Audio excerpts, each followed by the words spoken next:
Hello and welcome back to When I Knew You. We will be continuing where we left off, which, if you recall, is after the whole debacle at the little Thanksgiving dinner that they were having, where Karina basically found Callum and Marcus making out, which came as a big surprise to her because she confided within Callum that she was in love with Marcus since they were like little kids.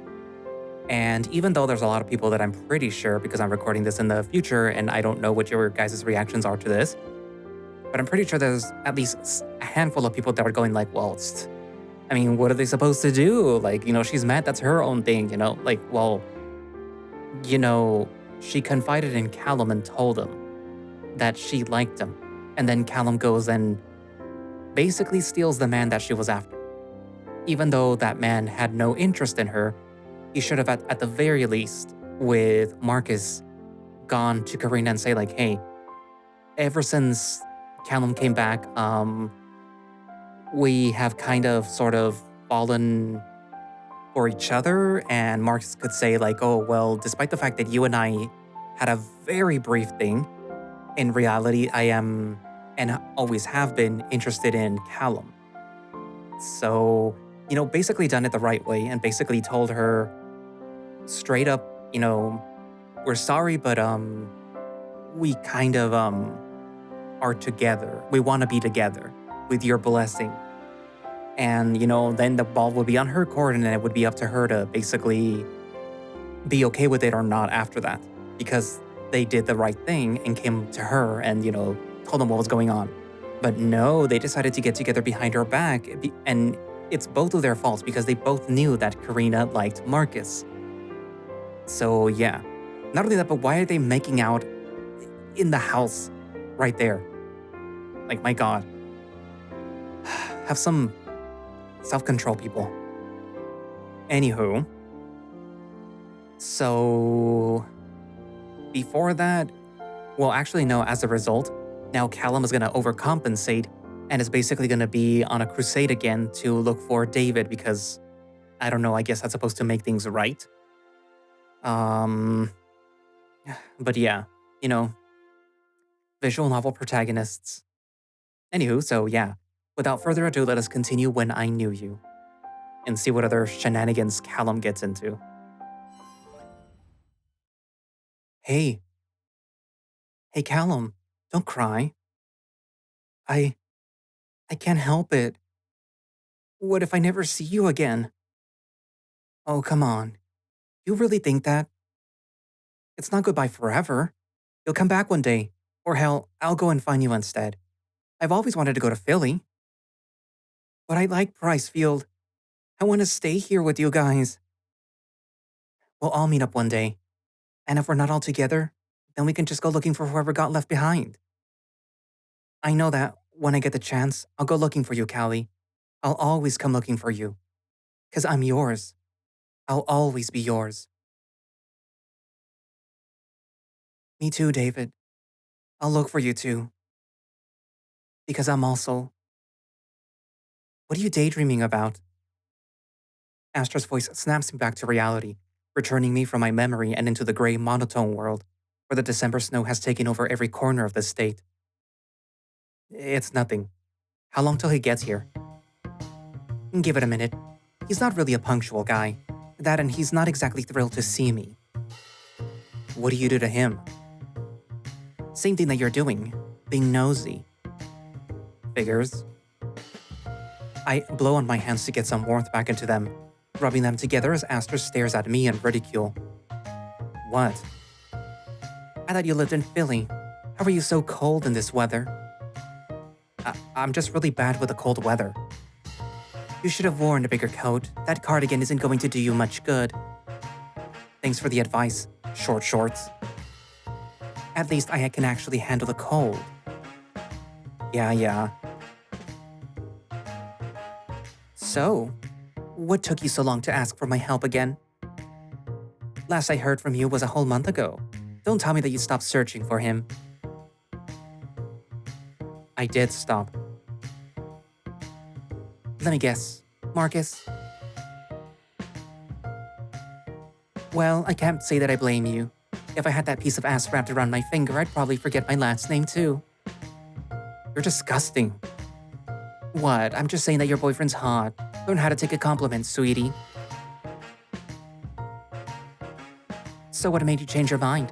Trouble in paradise? No. Things with Marcus are just fine. Thank you very much. Can't be that fine if you're looking for your ex-boyfriend again. David's more to me than that. Maybe that's hard for you to understand considering you're probably never made a friend that you haven't fucked in your life. Alright, I can take a hint. I'll shut up now. Good. I rub the spot above my right eyebrow, getting irritated by all of his questions. Honestly, I'm glad that he's helping me out with all of this, but to act all buddy-buddy with me, there is a limit to how much I can take from his antics. Besides, now's not the time for small talk. Now is the time to think about what I'm going to say to Smoke when he gets here. I didn't tell anyone that I was going to be out of town to meet with him. Not Troy, not Dad. Definitely not Marcus. I know it's dangerous to meet with a renowned drug dealer of the northern side of West Virginia, but my back's pressed against the wall. I don't really have much of a choice here. If I ever want to see David again, I have to get through to him first. If anyone in this world knows where he is, it's without a doubt Smoke. Listen. Here we go again. I know you're probably nervous about meeting up with Smoke like this. You might think that I'm a shit person, and maybe I am. But I know what empathy is. I can tell that you don't know what you're gonna say to him. So leave it up to me. I know why you're here, and I know exactly what information you want out of him. I've handled Smoke before. I know how to get him to talk. Why are you even helping me? Believe it or not, Cal, some of us don't need a reason to help others. Why should I even believe you? You really shouldn't. God knows I've done some pretty bad shit. But then, what other choice do you have? The sound of feet crunching snow alerts the both of us, and we both go quiet, hearing the footsteps slowly approach our destination, and my heart starts beating faster against my chest. Aster gives me a look that confirms what I already suspected. Smoke is here. Remember, just let me do the talking. But shh, just trust me for a sec. I guess he knows Smoke better than I do. He's right, I don't have much of a choice here. So I just nod at him and take a small step backwards, steeling myself for the interaction to come with the man coming towards us. Finally, his frame comes into view, and I see Aster straighten up and put on a cheerful face in an almost instant. He's scarily good at faking a smile. And in comes the man that I can only assume is Smoke. He is a lot smaller than I had anticipated, but still taller than both Aster and me. I guess I was expecting some big, burly guy, but this guy just seems like your average middle-aged man. In fact, I'd even go as far as to say that he looks kinda cool, if not for how dirty and disheveled he looks. Smoke, always a pleasure to see ya. We really gotta stop meeting like this. I mean, the back of a CVS? Can we get more obvious or what?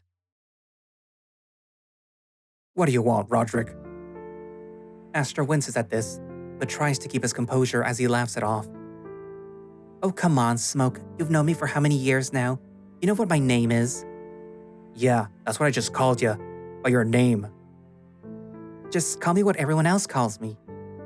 And feed your faggot delusions? Nah, I don't think I will. You and your stubbornness. That's all right, though. Can't blame you for sticking with your beliefs. In any case, how have you been? Wintertime good for sales? I'm just gonna ask you one more time. What do you want? Small talk is lost in people nowadays, huh? He sighs woefully, still keeping that happy tone of his. Oh well, so be it.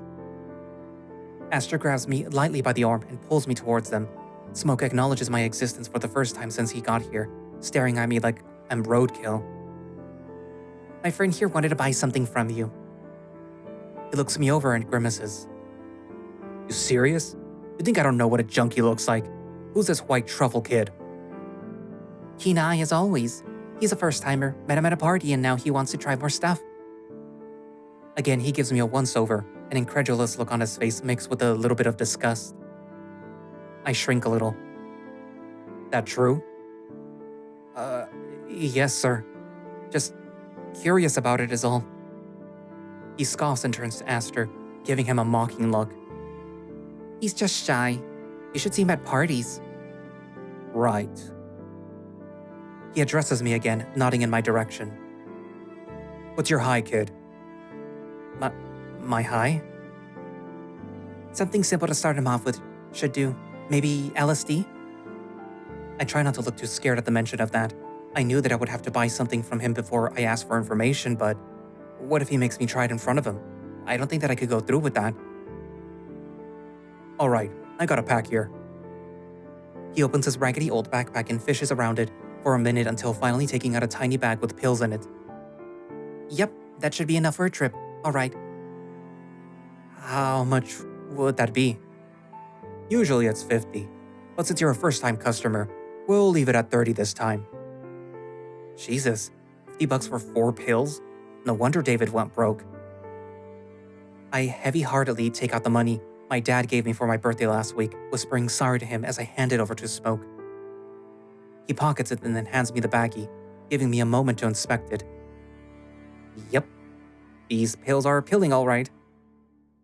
I absent-mindedly shove them in my back pocket as I watch him strap his backpack back into place. So, we done here? Well, since I have you here, could we maybe chat for a second? He sighs heavily. Well, it's been a while since I've last seen him, you know? David? How's he been? He doing okay?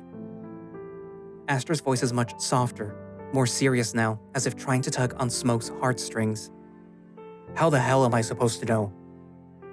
Come on, I know you're hiding him.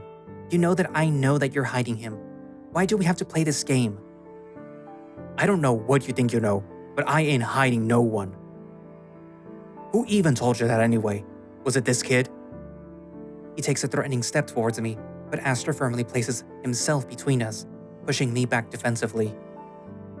Whoa, Callum didn't tell me anything. Callum? Oh, I see now. You're the guy that Pansy-ass talks about. So, you do know where David is? Is that what this is? David's little coming to his rescue?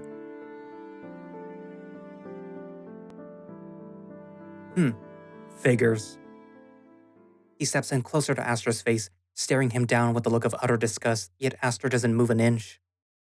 Now you listen to me, boys. David hasn't repaid his debt to me, not by a long shot. You want to see him again? Tell him to step up and start making some real money. I'll leave his ass alone once he's paid it all back to me. What he does after that ain't my problem, so if you two are looking for a way to get him out before I'm done with him, well, you better think it through. I don't think David would like it very much if either of you aren't here to see him when he's free. I shudder and the knot that's been forming in the pit of my stomach starts to ache in pain. What the hell am I doing? What kind of mess am I getting myself into? Smoke glances at me, and after seeing the expression on my face, he snickers, backing away. Looks like your friend gets it. Maybe you should try talking some sense into Roderick here, Callum. He nods at me and starts turning away, but suddenly Aster grabs him by the arm and turns him around to face him. Hey, we're not done yet. You think that you can just walk away like that? I know where you hide. I know where all of you guys hide. The warehouse by the lake? I mean, seriously, could it make it more obvious? The only reason no one looks for you yet is because the cops here are dunking their donuts with your filthy-ass money. I know where to find you. If you don't let David go, I swear I'll... In one swift motion, Smoke slaps Aster right across the face, stunning him, then pushes him to the snowy ground next to me, huffing in annoyance. Get your filthy fucking hands off of me. You think that you can threaten me? Touch me again and I'll blow your fucking brains out.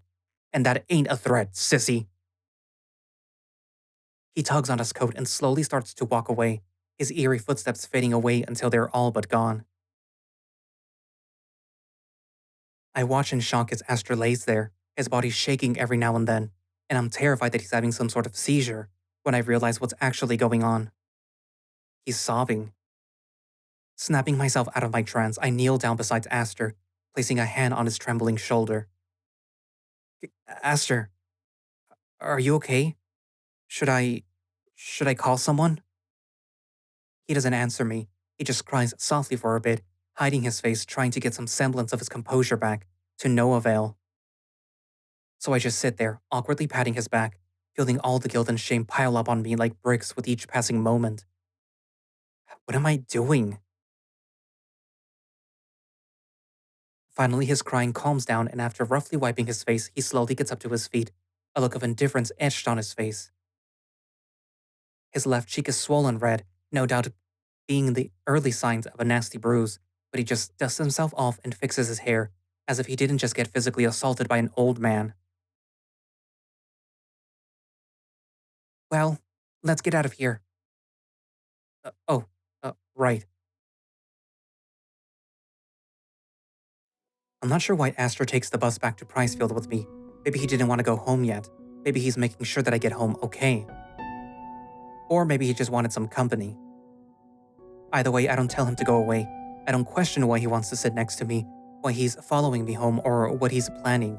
No, we both just quietly sit in the back of the old, empty bus, watching the scenery change from his town to mine. I am a bit surprised when he grabs my arm and clutches onto me, and although I consider telling him to back off, I decide to let him hold on for a bit. Even though Aster may have done some pretty bad shit to me, I don't think that I hate him anymore. His painfully obvious front is torn down, and behind it is just a meek, scared guy in a fucked up situation. I find it hard not to empathize with him. After all, if I just moved a couple of things around, I could have ended up like him too. Callum? Yeah? I don't know what to do anymore. I tried, man. I really tried. I thought maybe if I was the one to save him, he'd see me the way that I see him.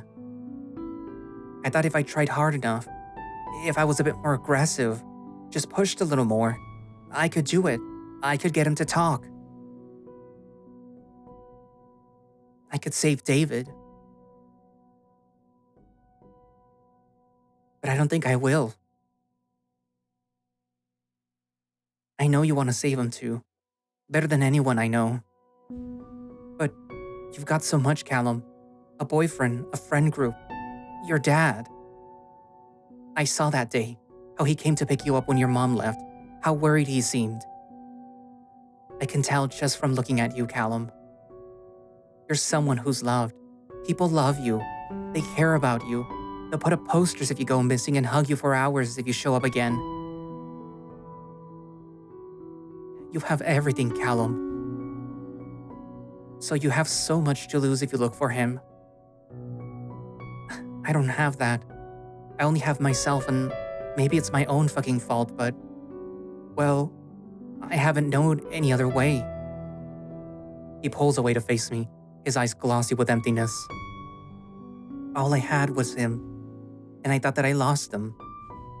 But how could I lose someone that wasn't even mine to begin with?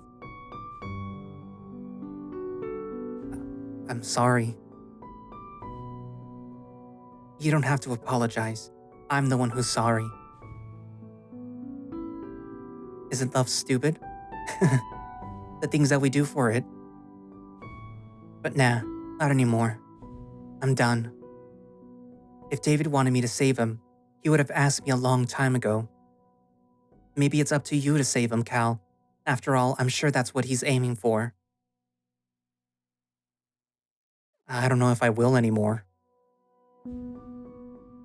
I can't say that I blame you. But I also don't really believe that you'll stop trying.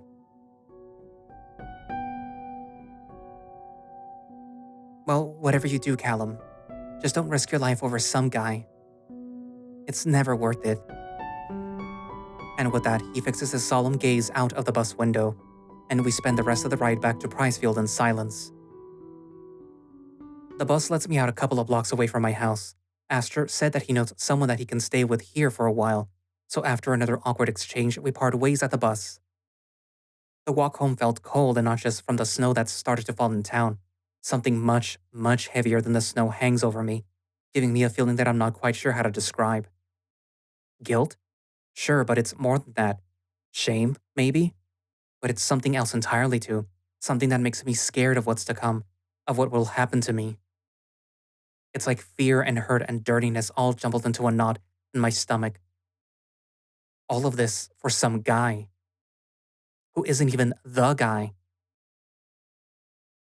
As I approach the front steps of my house, the guy I was just thinking of is there, phone in hand, a scrunched up look on his face. Weird. I didn't even see his truck as I walked here. Must have missed it.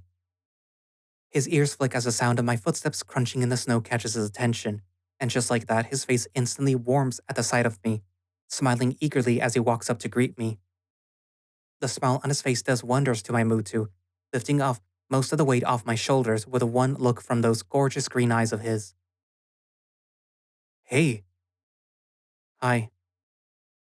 Where'd you run off to? I was calling you all morning. Oh, I'm sorry. Dad, he, made me run errands out of town. My phone died while I was there. Oh, that sucks. You should have called me. You know that I would have taken you. I didn't want to bother you on your day off.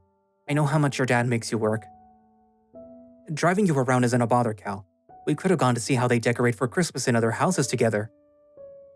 I feel a pang of guilt at this, a wave of sadness washing over me. That would have been a million times nicer than what I actually did. You're right. Next time then. Good. So, you done for the day? Oh, yeah, I am. I'm all yours now. He beams at this, as though that's exactly what he wanted to hear. Happy to hear. You seem kinda tired though.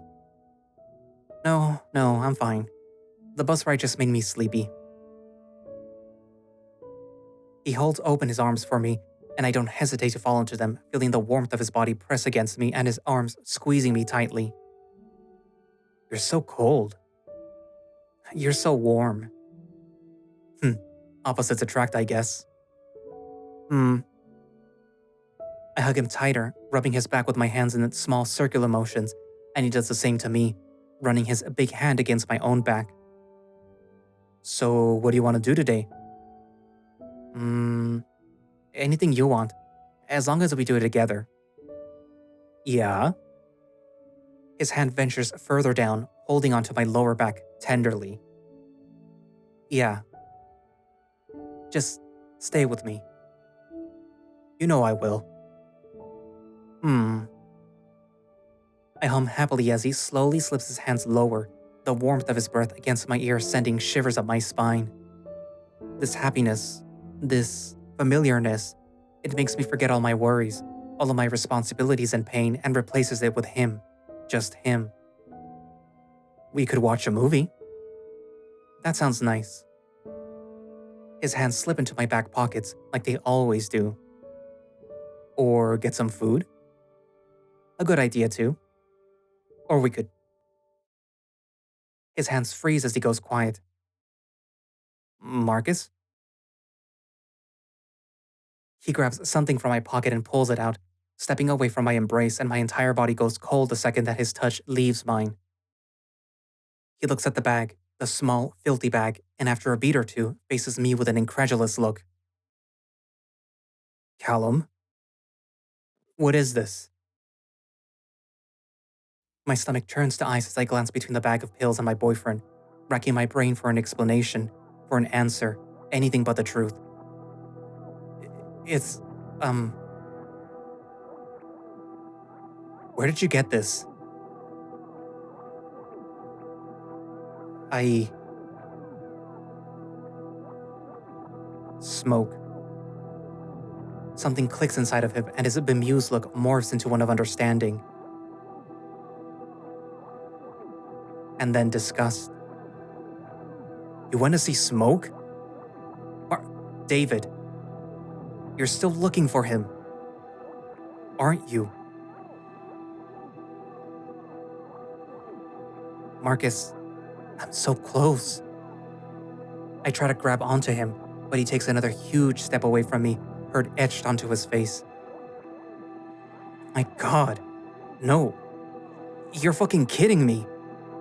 I know where he is now. I have everything that I need. I just need to. Are you serious, Callum? What the hell is your problem? After everything that I told you about him, after everyone else has told you about him, you still want to find him? Marcus. Actually, that doesn't really bother me so much. What I can't wrap my head around is how you went and bought drugs so that you could talk to Smoke. It's the fucking lengths that you're willing to go for him. So tell me, Callum, what's the plan? You find him and then what? You gonna run away with him? What? No, What do you think is gonna happen? That Smoke isn't gonna go looking for him? That he doesn't owe people a shit ton of money? That everything is just gonna disappear because you found him? Are you so fucking desperate to see him that nothing else matters to you anymore? No, it's not like that. Then how is it, huh? He stares at me, anger seething through every word that he says, and the knot in my stomach only continues to grow in size. I clutch my sweater as I look back at him, not knowing what to say, wishing that things were different, that I didn't have to fight this. How, Callum? I don't know. Oh, don't give me that bullshit. You know everything. I can't. I can't, Marcus. I can't leave it alone like this. Why not? What's fucking stopping you? It's because you want him back, isn't it? It's not that. So what is it? Please help me understand, because what it looks like to me is that my boyfriend is talking to drug dealers so that he can find his ex. So what the fuck am I supposed to think, huh? I don't want him like that. I don't. So stop looking for him. I can't. Not even for me? I look at him, trying to make him understand, hoping that he can hear what I'm thinking, praying that he sees what's in my heart. But he doesn't. He realizes that I won't stop looking for him, and the hurt that comes with that realization shows blatantly over his face.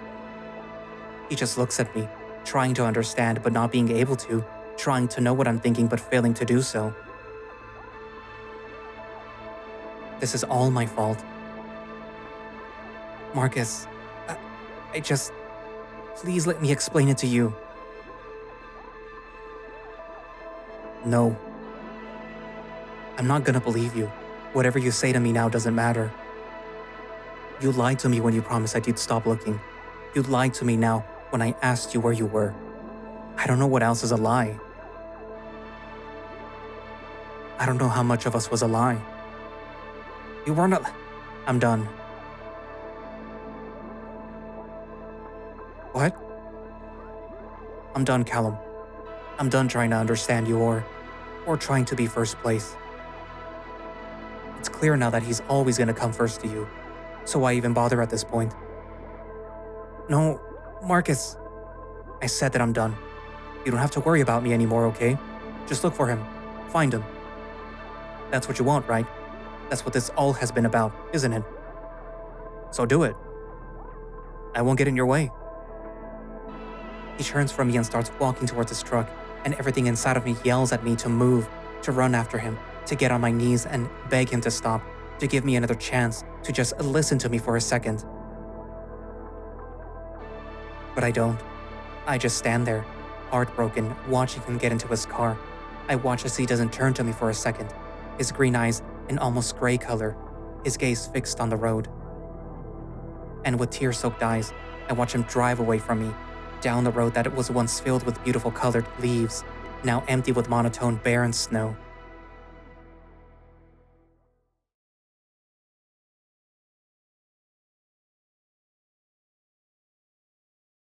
Callum?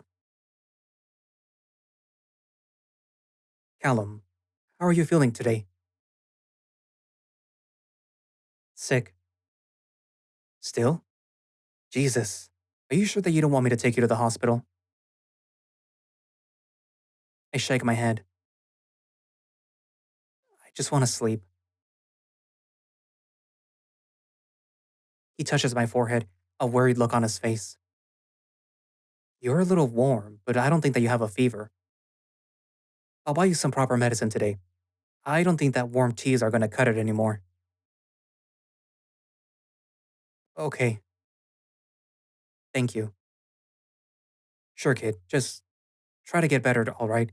I hate seeing you like this. Has Marcus not come to visit you?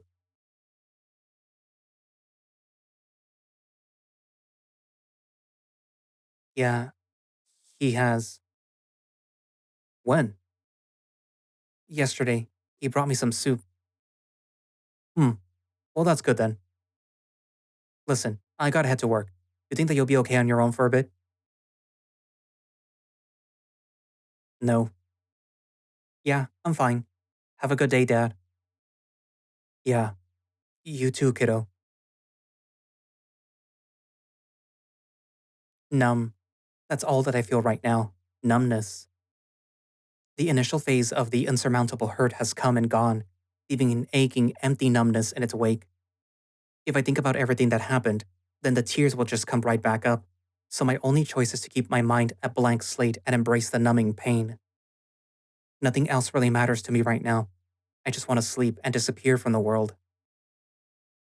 My heart starts to race, knowing that a phone call could mean anything, considering how I'm not in the best of terms with anyone at the moment. I pick it up and see through my crusty, blurry vision that it's Troy.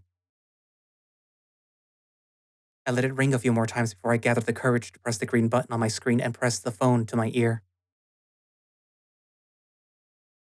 Hello? Callum? What the hell, man? You're still not showing up to class? I'm sick.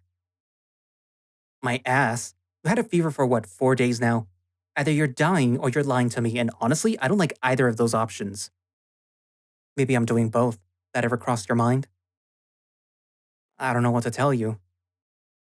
I'm just sick. Yeah? So why has Marcus look like his grandma died for the entire time that you've been quote unquote sick? I don't know. Cal, can you just tell me what's going on? I'm like actually worried about you. What happened between the two of you? Cal, you there? Why won't you just talk to me, man? It was my fault. What was? Everything. I just. I'm sorry, Troy. I don't think that I can talk right now. Wait, Callum! I hang up, and for good measure, I turn my phone off, knowing that he just tried to call me again. I feel like an asshole. Karina hates me. Marcus hates me. Now I'm even trying to get Troy to hate me and get the whole gang against me. I rub my eyes hard, trying not to let the tears start flowing again. What do I do? What can I do? Apologize to Karina? I don't think that she's forgiving me anytime soon. Try to win Marcus back? Ask Troy for help? But I don't want him to know what I've been up to. He won't even be on my side. If anything, he'll just get mad at me too. It's a lose-lose scenario all around. Who do I even have left?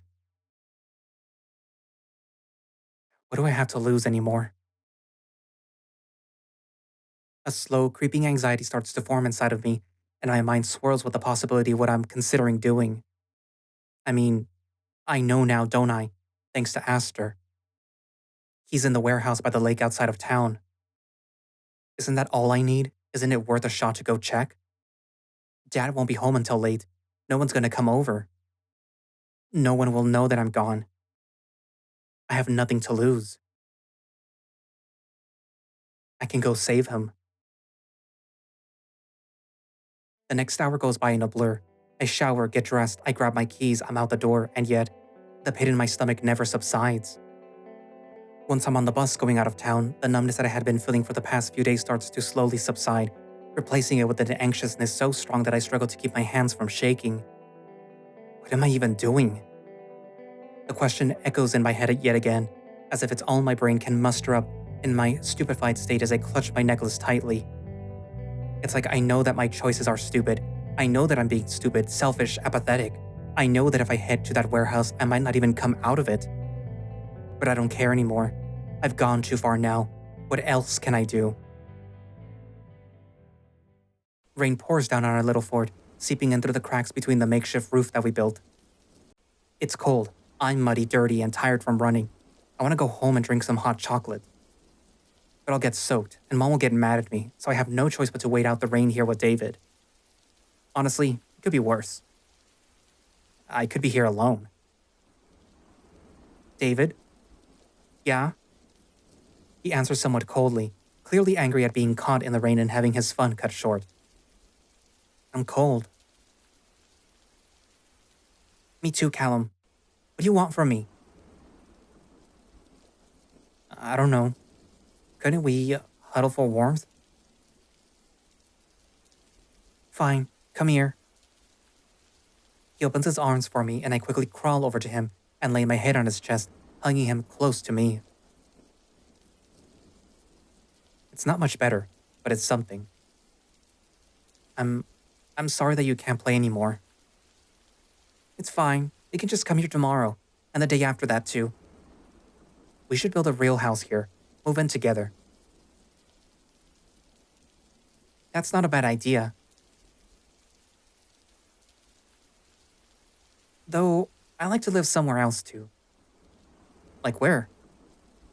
Like California or something. Did you know that they have sharks there? Isn't that dangerous? Bleh. He turns his head away from me. Don't give me that. You sound like my mom. I just don't want you to get hurt. What's the fun in that?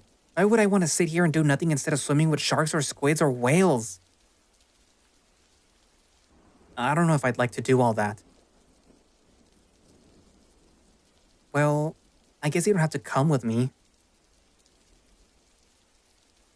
But I'll miss you. I want you there with me, Callum. You're the only person that really gets me. He grips my wrist gently, pulling my hand closer to his face. When I get out of here, I'll ask you to come with me. You know that, right? Yeah. Yeah, so when that day comes, please say yes. Or I don't...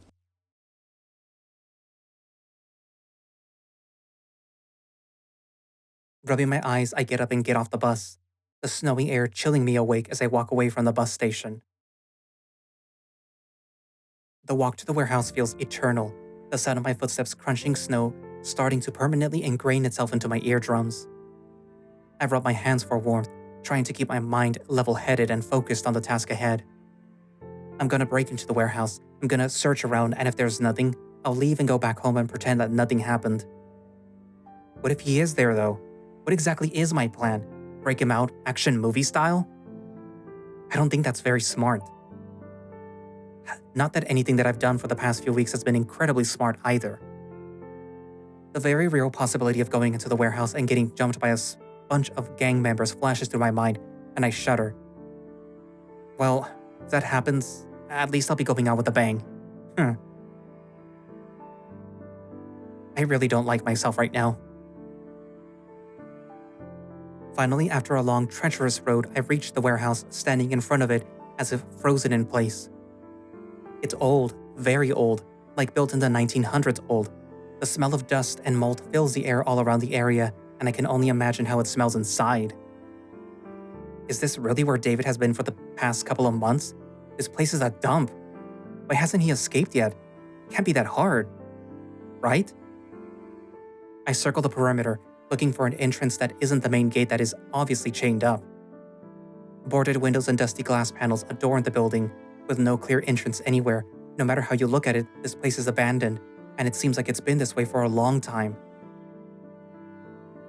The backside shows a similar structure to the front, except here, instead of a large main gate, There is a smaller gate at the center, and a door to the right that's pretty normal sized. In fact, compared to the rest of the building, this door actually doesn't look as bad. It looks old and beat up, sure, but not as dusty. Almost like it's still being used. I walk up and place my hands on the rusty door, pressing my ear against the freezing metal. It's eerily quiet, a faint buzzing sound coming from the inside. A heater, maybe? How does this place even get electricity? With trembling hands, I try the door handle, only to find that it's locked. Afraid of making any more noise, I step away from the door and stare at it. Now what? Should I try one of the windows? I don't really want to have to break in, but... A chilling shiver runs down my spine, taking away any semblance of warmth that I had prior to that sound, and my entire body tenses up completely. What the hell is this? Is someone inside?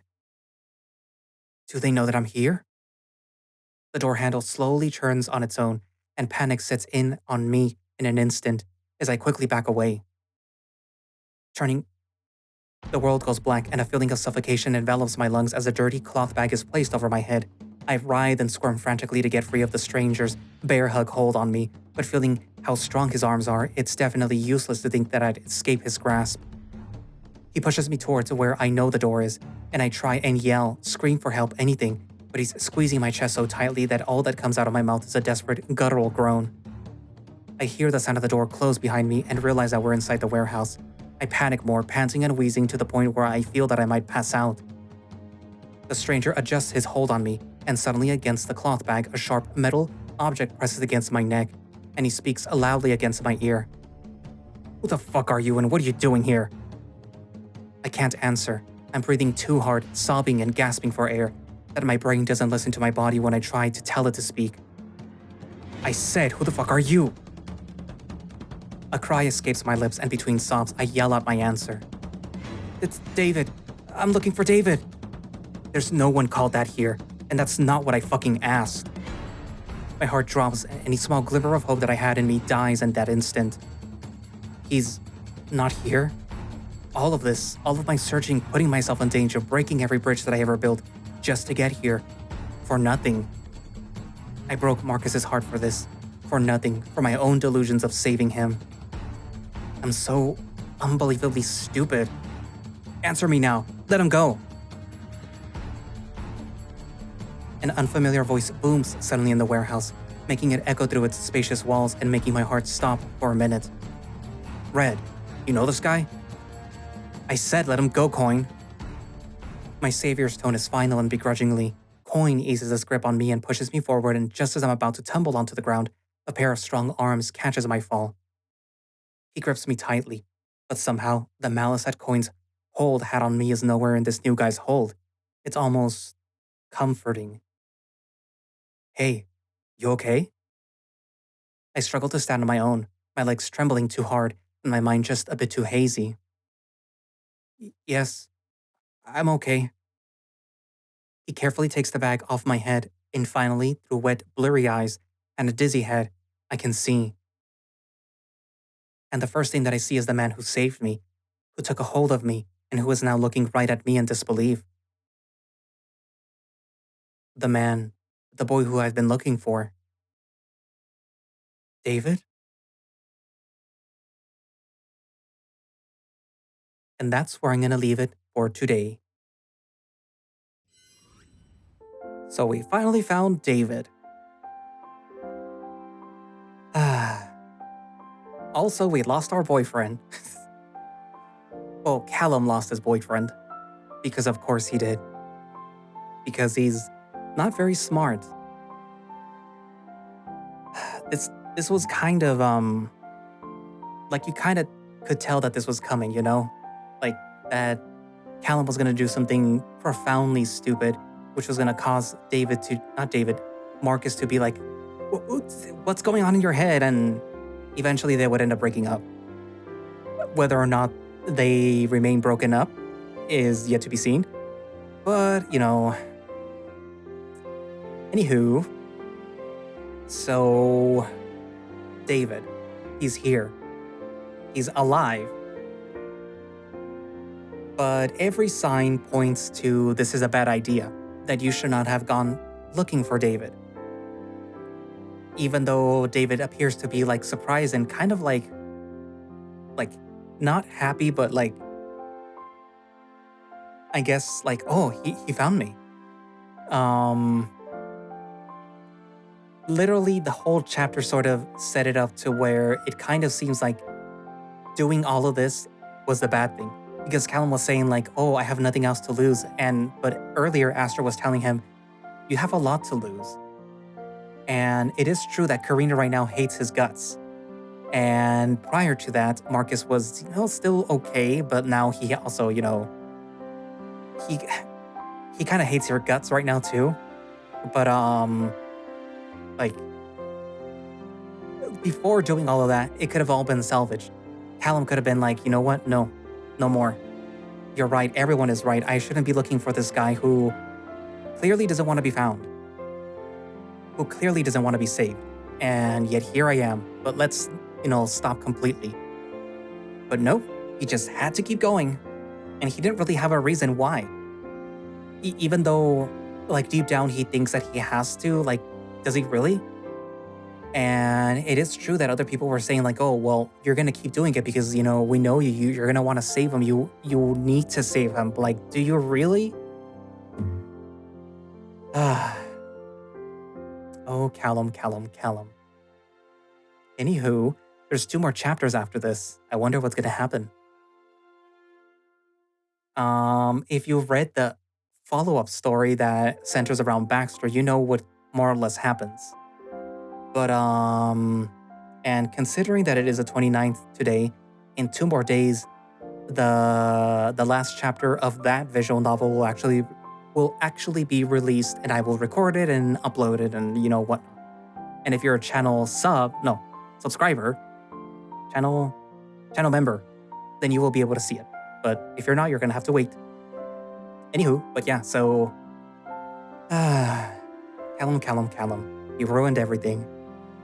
Still salvageable, but you ruined it. And not even that. Troy is genuinely like concerned, and Callum's like, no. And Troy had him promise him that like if something was gonna happen that he would tell Troy. But nope. Didn't tell him a thing. Just left him hanging.